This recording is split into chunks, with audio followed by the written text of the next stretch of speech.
Magandang araw po, welcome po sa aking channel, Nov9 TV. Patalasasan po, meron po ba kayong mga properties na napapabayaan or non-performing assets? Plan nyo ibenta, pero wala kayong oras pagbenta nito. Kung ito'y pagkakatiwala nyo po sa amin, tawag lang po kayo sa aking numero, usap po tayo, gawan ko po ng video for free. Yes, libre po. Wala po kayong babayaran. Tutulungan pa namin kayong mabenta ang inyong property. Kami na po bala sa marketing, sa boosting, pati po sa paid advertisements, even sa tripping. Hindi na po kayo mapapagod sa pag-entertain ng mga buyers. Kami na po bala sa lahat. Tawag lang po kayo. Nandito po tayo ngayon sa Porto Pino.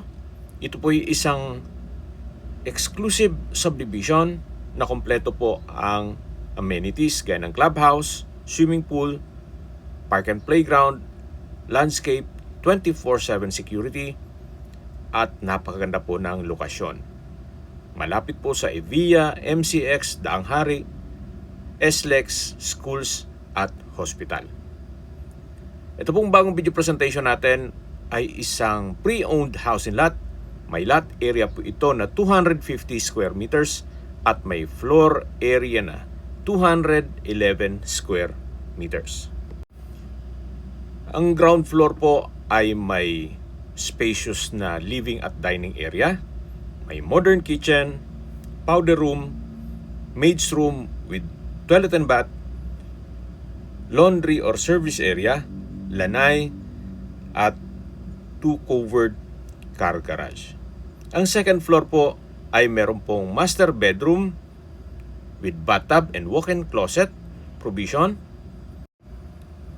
2 kwarto, at may common toilet and bath, family area or entertainment area, may balkonahe, at dito po ay meron na pong mga kagamitan kagaya ng sofa, dining table and chairs, air condition units sa lahat ng kwarto at ground floor, window blinds, refrigerator, microwave, at water dispenser.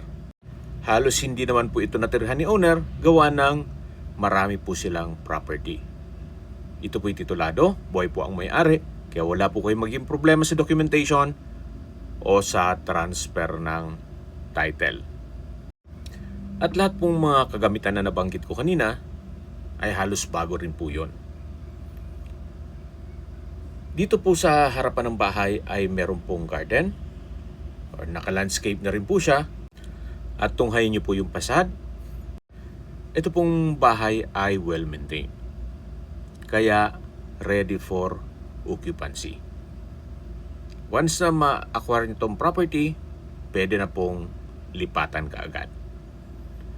Ito po yung main door. Samahan niyo po ako, pasok po tayo. At nandito na po tayo sa loob. Meron pong floor-mounted aircon, sofa set, center table. Ito po'y naka-double high ceiling. May blinds na rin po lahat ng sliding glass window. May glass wall and window nag-serve as natural sunlight. Premium tiles po ang ginamit dito sa flooring. At mula po dito sa living area, papunta dito sa dining area ay open concept lang po. Walang partitions. Then meron pong sliding door na access sa covered lanay. Ito pong dining area ay may 8-seater dining set. Dito naman po sa dulo ay may malaking spasyo rin na pwede pong gawing guest room o office. Depende po sa magiging use nyo. Gawa ng malaki naman ang espasyo nito. May split type aircon, then may 4-seater na coffee table. May sliding door na papunta sa covered lanay. At katabi lang po nito ang dining area. Mula dito sa dining area, matatanaw natin ang living area at main door.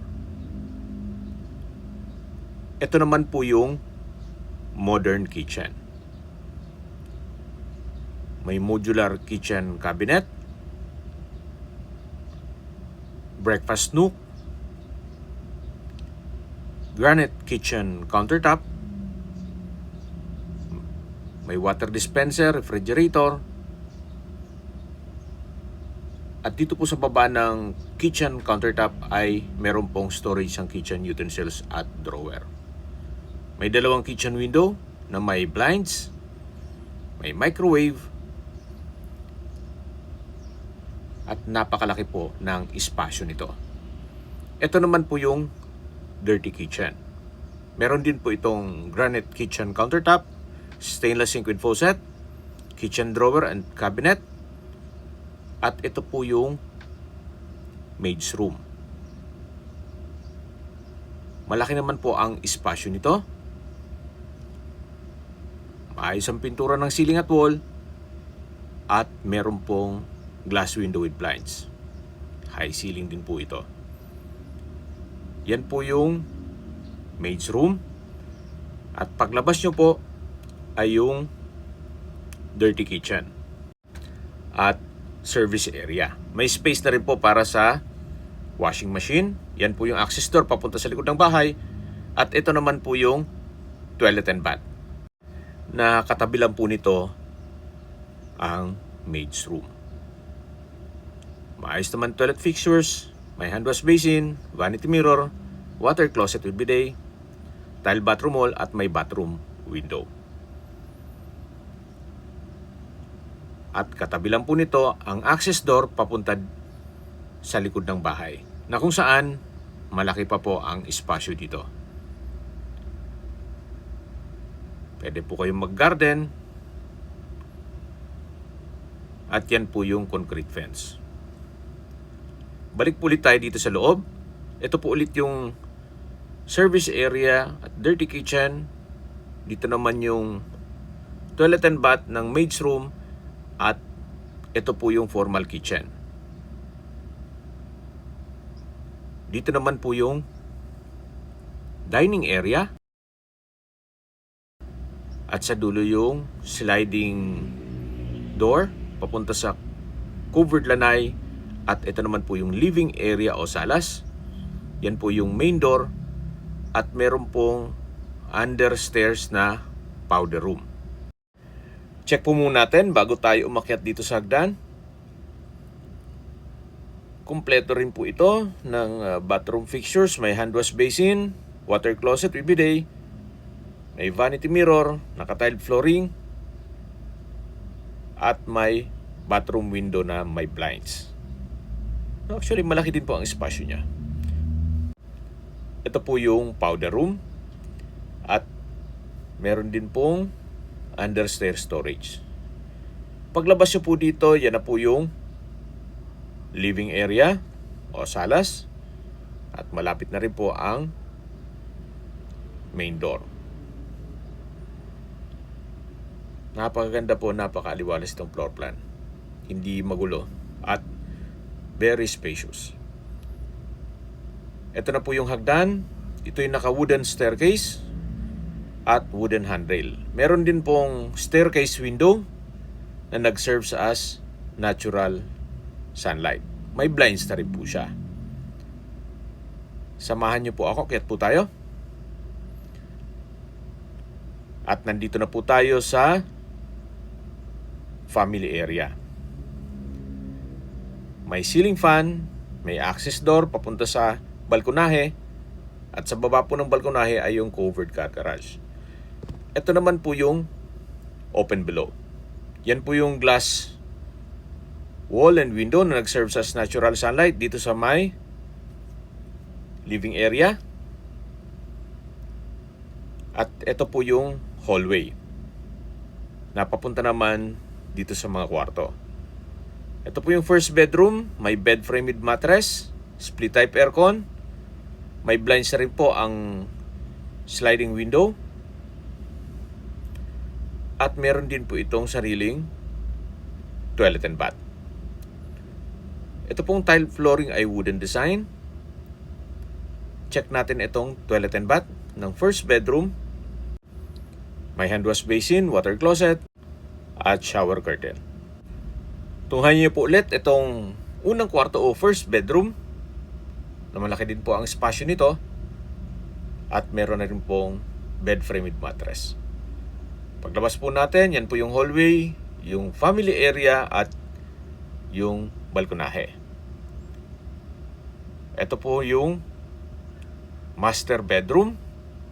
May bed frame with mattress, split type aircon, customized glass wall and window, na may blinds, may center lamp, wooden design ng tile flooring.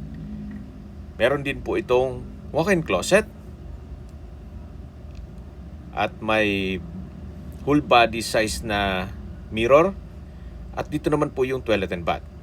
May hand wash basin, vanity mirror, water closet with bidet, bathtub, overhead shower, bathroom window, at shower curtain. Yan po yung toilet and bath ng master bedroom. At tunghayin niyo po ulit ang master bedroom. Malaki po ang espasyo. At labas na po tayo. Balik po ulit tayo dito sa may hallway. Yan po yung first bedroom. At dito naman po yung third bedroom. May bed frame with mattress, split type aircon, sliding glass window with blinds. Ito naman po yung toilet and bath. Bali, sharing po ito o Jack and Jill nung first bedroom. Yung unang kwarto na naipresent ko sa inyo na toilet and bath, ito rin po yun. Ito po yung first bedroom. Yung kaninang naipresent ko sa inyo. Then, sharing po dun sa third bedroom. Para di ma-confuse, basta yung first and third bedroom ay sharing yung toilet and bath. Anyway, balik na po tayo dito sa hallway. Ito po yung family area na may ceiling fan. At ito naman po yung sliding door na papunta naman dito sa balkonahe na meron pong trellis. At sa baba po nito ay yung garahe. Yan po, tunghayin nyo po itong kapaligiran. Napakatahimik, sariwa ang hangin. At sa klima naman po, banayad lang. Hindi naman siya ganun kainit at hindi naman ganun kalamig. Napakaganda po, napakaaliwalas. At sobrang tahimik ng lugar. Hanggang dyan po yung balkonahe. Okay, sa distance, location at travel time portion na po tayo. Ito pong subdivision ay napakalapit lang po sa Evia Lifestyle Center at MCX. Ang MCX po ay connecting South Luzon Expressway, Skyway all the way to North Luzon Expressway at ibang parte ng Metro Manila. Ang distance po is 3 kilometers at ang travel time is 5 minutes. Mula naman po sa Mulito Lifestyle Center sa Alabang, ang distance is 9.7 kilometers at ang travel time is 16 minutes. At mula naman po sa Asian Hospital Medical Center, ang distance is 10.1 kilometers at ang travel time is 14 minutes. Yan po yung lagi kong binabanggit sa aking video na dapat nyo i-consider sa paghanap ng property ay yung meron pong malapit na hospital. Hindi ko naman po sinasabing sakitin kayo. Yan naman po for emergency purpose lang naman. At mula naman po sa Makati at sa BGC, ang distance is 26.7 kilometers at ang travel time is 31 minutes. At kung manggagaling naman po sa airport, papunta dito sa property, ang distance is 24.8 kilometers at ang travel time is 28 minutes. Okay, recap lang po sa mag-skip ng video. Ito pong property ay nasa loob ng isang exclusive subdivision. Kumpleto po ang amenities at meron pong 24-hour security. May lot area po ito na 250 square meters at may floor area na 211 square meters. Furnished, meron pong 3 bedrooms, maid's room, 4 bathrooms, 2 covered car garage at napaganda po ng lokasyon. Malapit po sa Evia Lifestyle Center at MCX. Ito po ay pre-owned. Halos hindi naman natirahan ni owner. Gawa ng marami po silang property. Binebenta po ito sa halagang 45 million pesos. Kung may mga katanungan po kayo, tawag lang po kayo sa aking numero. At sa mga kababayan naman natin nasa ibang bansa, meron po akong WhatsApp, Viber, Telegram at Signal. Same number lang po, 0917-316-3399. Sa mga nagtatanong naman po ng aming Facebook, meron po aming Facebook page na Nov9TV at Facebook Real Video. Meron din pong TikTok at Instagram. May ibang YouTube channel po kami, the Nov9TV channel, Nov9TV Listings, Nov9TV On The Spot, Nov9TV Updates, at Nov9TV House Rental. Sana po naibigyan nyo ang video presentation. Paki-like and subscribe na lang po sa aking channel para ma-update din po kayo sa aking future listings. Kung sakali po hanap nyo yung mas malaking sukat ng lupa, meron din po kami ibang listings na pwede nyong pagpilian. Huwag po kayong mag-atubiling tumawag sa amin. Then, let us know your budget para malaman namin kung anong property pwede naming ilog sa inyo. Sa lahat pong viewers, subscriber at nagtiwala po sa amin, salamat po sa suporta. Ingat po kayo lagi at yung pamilya. Maraming salamat po.